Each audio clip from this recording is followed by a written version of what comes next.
Hey Guardians, welcome back for another Destiny in-depth review, where I review exotics and legendaries in order to give you a comprehensive understanding of the gear so you can play this game as efficient and as effective as possible. With the introduction of the Curse of Osiris DLC, we have a new set of weapons that can be earned in the lighthouse by completing the so-called verses, which will be unlocked when you complete the campaign story missions. These weapons can be earned by forging them in the corner of the lighthouse when you complete the verses by doing activities in the game.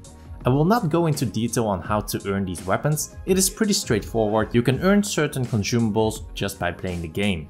It is kinda tedious at the moment since the materials are pretty rare. You will, for example, get on average one dropped every other public event that you complete. So that comes down to playing on average 20 public events before you have the necessary items to forge a weapon, which is not the most fun thing to do, especially when you consider there are 12 weapons out there, so that is roughly 240 public events in total, which is a rough grind to do. So having all things considered, is it even worth the grind to get these forged weapons? To help you all out, I have analyzed all of the weapons that you can get and created my personal top 3 weapons that I think you should get. In my analysis, I will only look at the weapon stats and perks since I don't have those weapons yet. Without the hands-on experience, the gun's stats and perks can already tell us a lot about the weapon, whether this is worth considering or not. But I will adjust the top 3 if anything is way off after I have acquired the guns. So without further ado, in the number 3 spot, we have the Infinite Path 8 Pulse Rifle. This sits in a mid-fire rate archetype like the Vanguard Nightshade Pulse Rifle. It is everything you want in a pulse rifle: decent range and above average stability, reload speed, handling and aim assistance. So this gun will perform decent in the Crucible, but it is lacking great perks that can take this gun to the next level.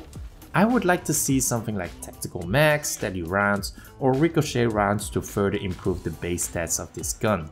And a good final perk like Kill Clip, Rampage or Head Seeker in order to make this gun stand out from the rest. What we now have is just a pulse rifle with above average stats but without any interesting perks. If it wasn't for the fact that all of the other guns are much worse, this gun would not have made it to the top 3. In the number 2 spot, we have the Conqueror 2 submachine gun that sits in the 900 RPM archetype. It has decent range and above average stability and reload speed.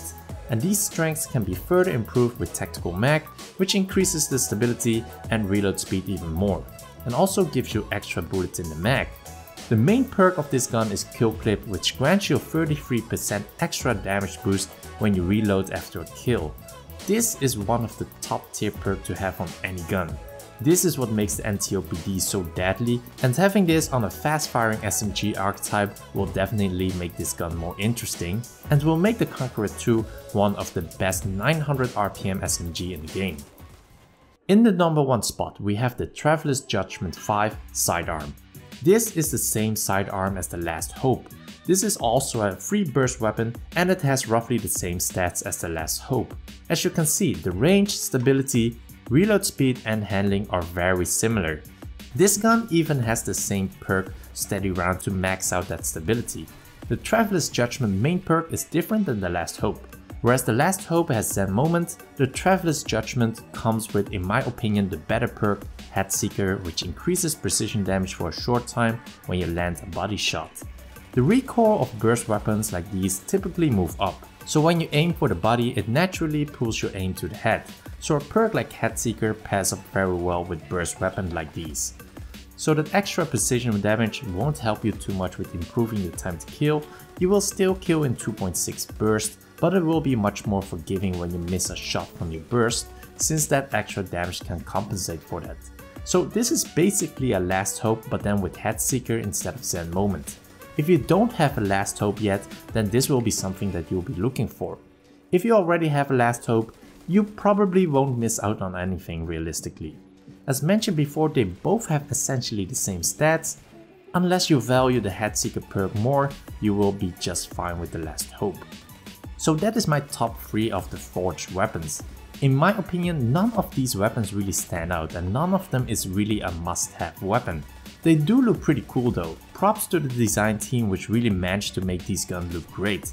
But unfortunately, a majority of these guns do not have any great perks to make them interesting. I will still grind for these guns because I am a collector, but unless you are a collector, I cannot suggest you to grind for these guns, especially in the current state where the necessary materials for forging these weapons are so hard to get. So if you don't have the DLC, you are definitely not missing out on anything. The current meta weapons will still be the same. You will still see a lot of use of the Maida and Uro's Gift. I don't see that changing anytime soon with the addition of these forged weapons. Probably you will see a bit more use of the Positive Outlook, which I made a separate video about, so check that out if you want to know more about that gun. Thanks for watching. Like I said before, once I get my hands on these guns and it behaves totally different than I thought, I will update this top 3. But for now, these are my thoughts. If you want me to review a specific gun, let me know in the comments below. Subscribe to stay up to date on my future videos. As always, I will see you in the next video, Guardians.